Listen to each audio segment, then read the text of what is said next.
Hey guys, welcome to another video. In this video I'm going to be showing you guys some recipe ideas along with a grocery haul and some meal prep. So getting right into it, this is my grocery haul. My Walmart hauls are usually bigger because we only go there like once a week, and there are certain things that I prefer to just stock up on that they don't have at like Trader Joe's and stuff. So that's why this is a little bigger. This is going to last us more than the full week, and I'm voiceovering this because the sound kind of went in and out on my camera because I was holding it. So getting right into it, I got some bananas and broccoli, some tricolor coleslaw, a big thing of baby spinach, some strawberries and some blueberries. Neither of these are organic because I couldn't find it. And I also just got some tomatoes. I got a bunch of pasta. I think I got like 5 or 6 boxes total, but that's not gonna be just for this week. Another thing I got was the heavy whipping cream. I don't normally get this, but I wanted it for a recipe. And I'm also showing you that I got this kids yogurt, some tofu, which also is not something I get every week, but I used to eat tofu a lot, and I figured I'm trying to be a little bit more mindful of what I'm eating, so trying that. I got some what I thought was cream cheese. I think it's still cream cheese, it's just called that. Anyways, I got some puffs for Savannah. These are going to last longer than a week, but they don't have this at like Trader Joe's either, so that's why I got a bunch of those. I got some almond milk, this iced coffee for Brandon, and then this orange juice for myself with pulp because Brandon will not drink orange juice with pulp. Anyways, got some Italian cheese, got some shaved Parmesan. Also, normally don't get that, but for a recipe, and you'll see that later in this video. Got some raw frozen shrimp. Got a few things of Bertolli sauce. This is like our favorite sauce. Obviously there are better sauces on the market, however these are really good for the price, and I don't think that you can beat this quality for how cheap and affordable these are. Also got a little jar of pesto, some mini cones, that's like our snacks. So I also got a icy, and we're trying to again be healthy, so just having some portion control. Some chicken breast, boneless, skinless, and chicken thighs, also boneless, skinless, and a roll of hamburger meat, which is just an easy meal. Literally all you need is like the hamburger meat and bun, so picked some of that up. And also got some sprinkles. So if you don't know, I am obsessed with sprinkles, and I've been eating like ice cream sundaes now and then, and it's just not the same without sprinkles. So got some sprinkles, and I got 2 things of chocolate chips, got bread for obvious reasons, eggs, watermelon, and I believe I also got a thing of parchment paper and kombucha. And that is all I got in this week. But again, this is going to last us longer than the full week. Certain things like produce will probably last us just about the full week, and other pantry items will last us longer. So that's it for my grocery haul, and let's get right into the rest of this video. Okay guys, just showing you what my pantry looks like, basically fully stocked. I obviously have all my sauces here. I don't really like how this is organized because I have some stuff back here. Actually, I think I'm going to reorganize this right now.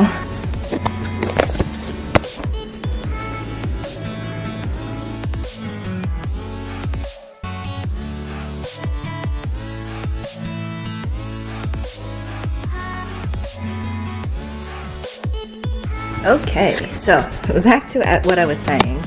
The top is always snacks that we want to keep out of sight, and the middle is usually my pasta and sauce like section or canned stuff. So I have all my sauces here, and then there's more in the back, and whatever is like here, it's the same thing in the back. So I have all that. I keep like extra pastas in places that you can't really see, like up there, so it doesn't obviously look as appealing. My tomato soup, tomato paste. This middle is all of my containers. I love these containers.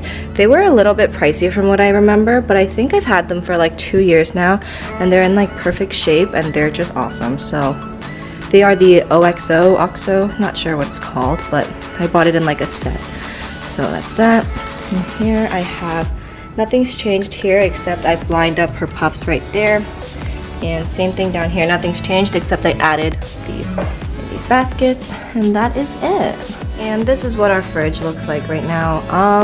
It honestly doesn't look that great, but it's just kind of what made sense, keeping like produce and healthy stuff in the front, keeping dairy containers and things like that. Of course, my cans, meat, and I just cooked some rice the other day, so I have that there. And then all of my produce is obviously in here. Freezer, not much has changed either. Just put all of that. Freezing these like yogurt cups and eating them as like little ice cream like treats is a pro tip. Do it. And for my eggs, I actually just put them into this 12 egg one and then just lined up the extra 6 so that I could keep it in here. And that's it.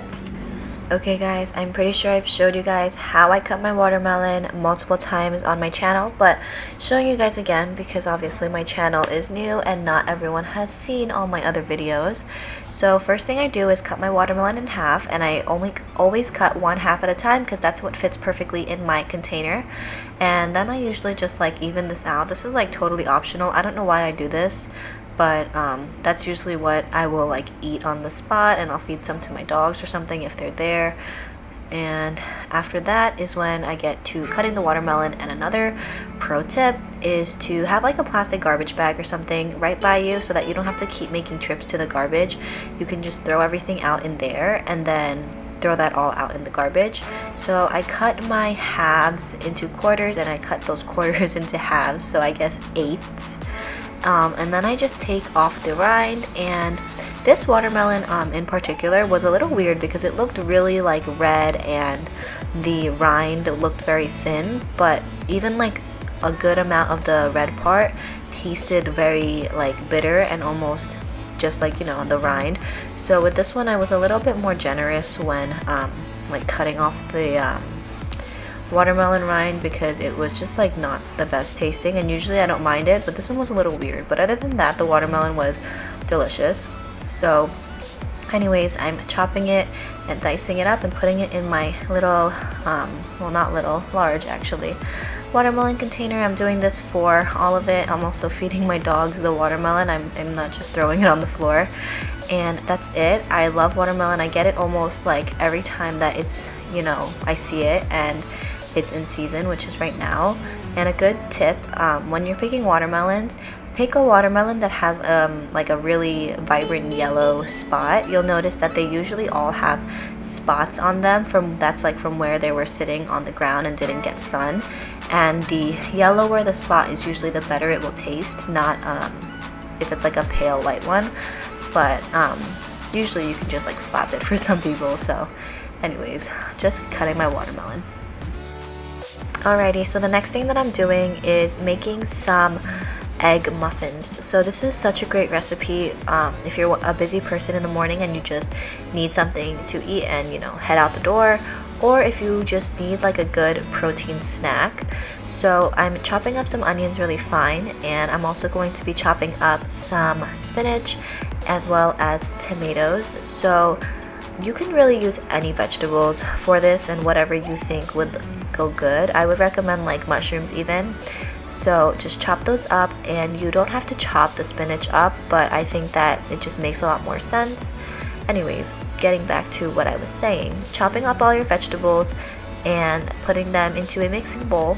And I'm gonna use 6 eggs, and this made 6 muffins, so I guess an egg per muffin. If you want to make 12, then, you know, go ahead and obviously do more eggs. So after I'm done chopping that up and breaking my eggs in there, I'm going to mix it all and season it with salt and pepper. I wish I had put more seasonings now that I'm thinking about it, but it was delicious anyway, and I didn't really like miss anything. So after I did that, I'm going to put it into my muffin tray. I'm using a silicone muffin tray. You can use anything you want. I prefer silicone because I feel like you don't need to grease it. I didn't grease mine and it popped out perfectly, as you'll see later on.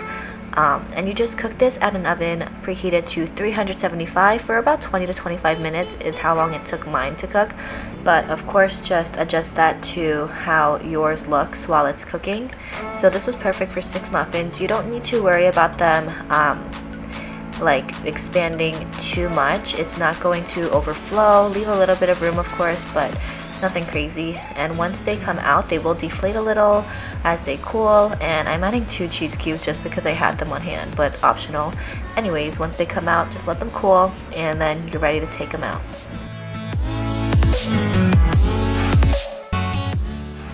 Okay, so now that those are in the oven, I am just bringing a pot of water to boil and putting a nice big pinch of salt in there. As that's coming to a boil, I'm going to start soaking my other produce, which is just my strawberries and blueberries. So I'm just going to take my big container that I always use, fill it up with water, and put all my veggies in there and let that soak and get clean. So now that those are cleaned, I'm going to line my produce containers with a napkin to absorb any water, and I'm going to cut and core, I guess you can say, my strawberries. I'm showing you guys how I do this. It's super easy, and it's just makes it a lot easier to cut the strawberry and, you know, not waste a ton from just cutting off the top completely. So I'm going to do that to all of my strawberries, and my blueberries, obviously there's no prep for that. I'm just going to toss those back into the container, and that'll be it for my strawberries and blueberries.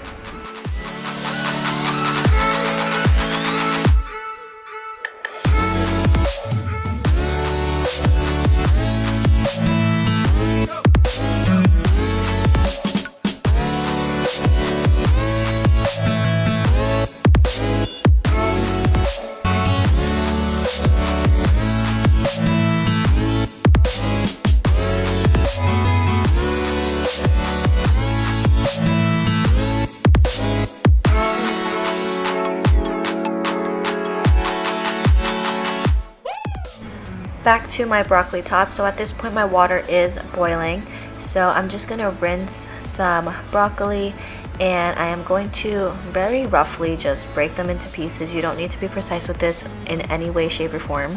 So I'm just going to do that, and then I'm going to blanch my broccoli. I'm doing 2 good sized heads of broccoli and blanching them for a few minutes, and in the meantime I'm going to actually get the rest of my ingredients ready.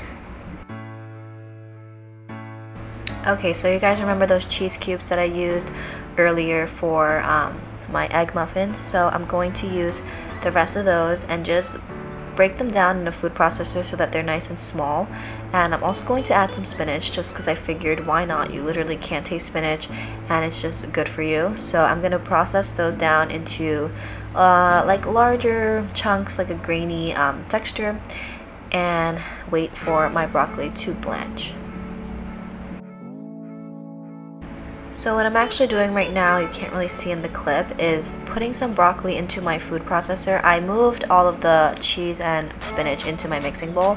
So anyways, putting the broccoli into my food processor and pulsing it. I pulsed it a total of 3 times in my like little Ninja food processor, and it was a perfect consistency. So I'm dumping that into my mixing bowl with everything else, and I'm gonna do that for all of the broccoli and get it all processed and in there.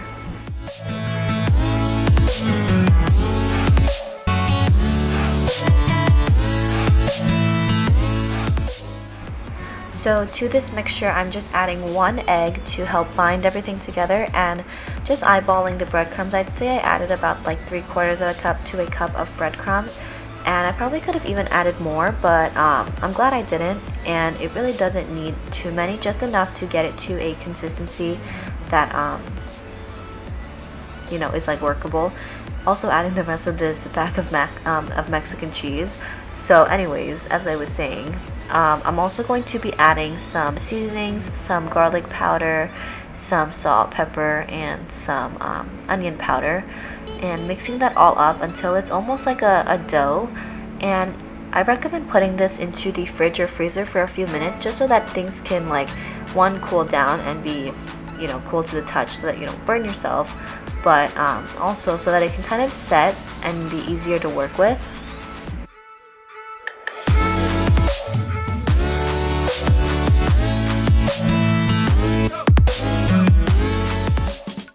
So once your tots or top mixture has set, just shape them into little tater tot shapes and place them on your baking tray. These don't need to be like any specific size because there's not much in it that really needs to cook aside from the egg, which definitely will cook through in the mixture.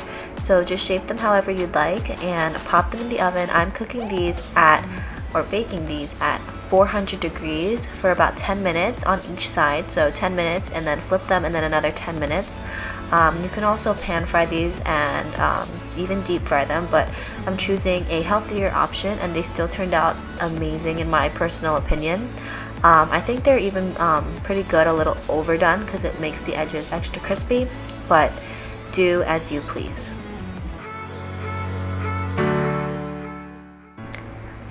Okay, so just showing you guys really quickly, this is the 10-minute mark. I'm just giving them a nice flip and putting them right back into the oven.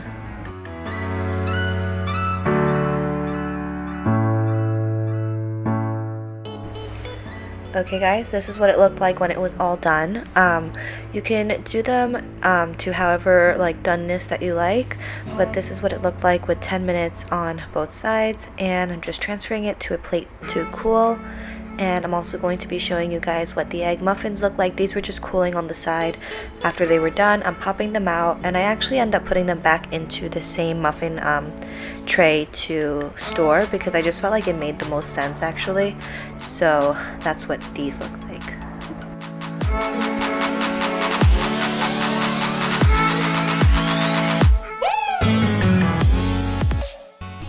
Okay, next I'm going to show you guys a really delicious and easy pasta recipe. So I'm just putting my pasta into some water. Yes, I put it in there before it boils. Sorry.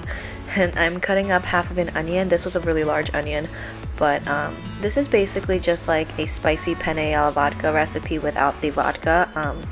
It's actually like trending, I think, right now on like TikTok, but it's basically just penne alla vodka. So I'm just going to heat up some olive oil, saute my onions, and I'm also going to add a tomato. You don't have to use fresh tomatoes in this if you don't want to.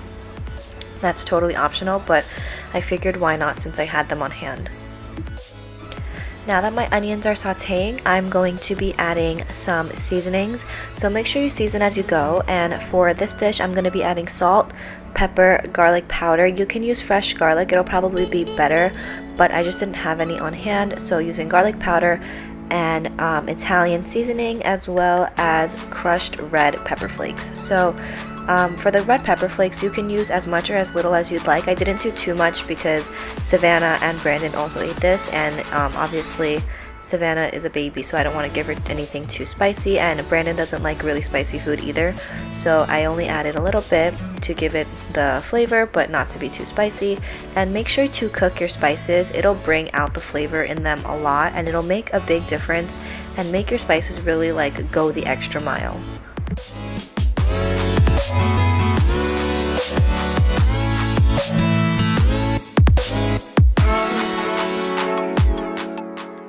The next thing I'm going to be doing is adding some tomato paste.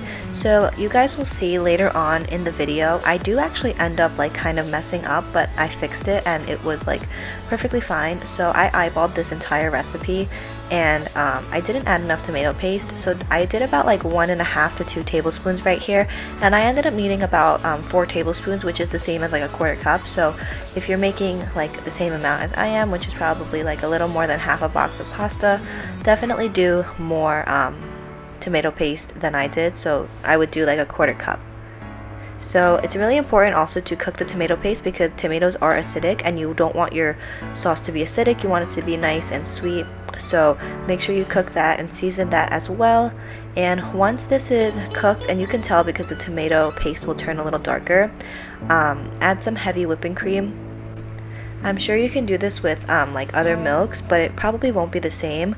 If you want, you can also add vodka before the whipping cream and let it cook out for a few minutes and then add the whipping cream. And this is also like to how light and creamy you want it. You can definitely add less if you want more of a tomatoey taste, and you can add more if you want more of a creamy taste. The next thing I'm going to be adding is some shaved parm. You don't have to use shaved parm, you can use shredded.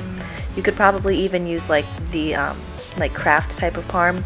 Obviously, the better the quality of the ingredients that you use, the better it's going to just end up tasting. So add a good amount of this also to taste, and that's going to give it a really good flavor.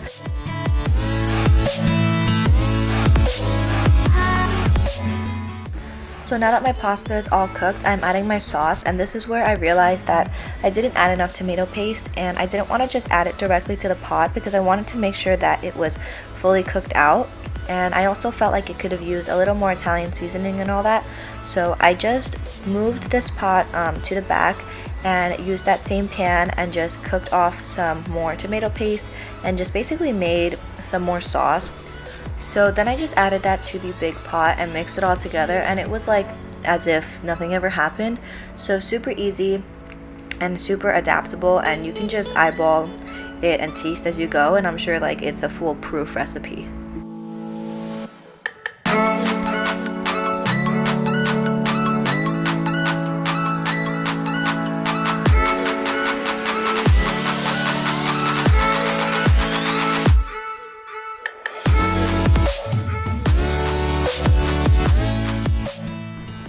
The last thing that I'm going to be doing is pouring in a little bit of pasta water that I reserved from when the pasta was cooking and just seasoning it to taste, and it was delicious. Very simple recipe, yet it's just like all the right flavors. Brandon even said that it was like way better than any jarred sauce, which it definitely should be because it's homemade. So definitely give it a try. Super easy, and it seems like very high effort, but it's very simple and requires minimal ingredients. You would think that a sauce like this needs a long time to cook and tons of fresh ingredients, but it's basically all ingredients that you probably have in your fridge, or you know, the majority of it. So definitely give this a try. For mine, I added some spinach because I felt like it would be good with it, and I also felt like it just needed some veggies. So Brandon is not a big spinach fan, so I plated his first, and then I made mine with the spinach, and I served that for myself and Savannah. So such a good meal, and it was so filling. I'm gonna show you guys how much I plated for myself, and you'll know because it's the one with the spinach. And I literally ate like half of this, you guys, and I was stuffed. And I can normally eat this same portion of like another pasta dish and, you know, like be satisfied and not too full, but this was really filling. Anyways, thank you so much for watching this video. I hope you give some of these recipes a try. They're all delicious and for the most part pretty healthy. So thanks for watching again, and I will see you guys in the next video. Bye.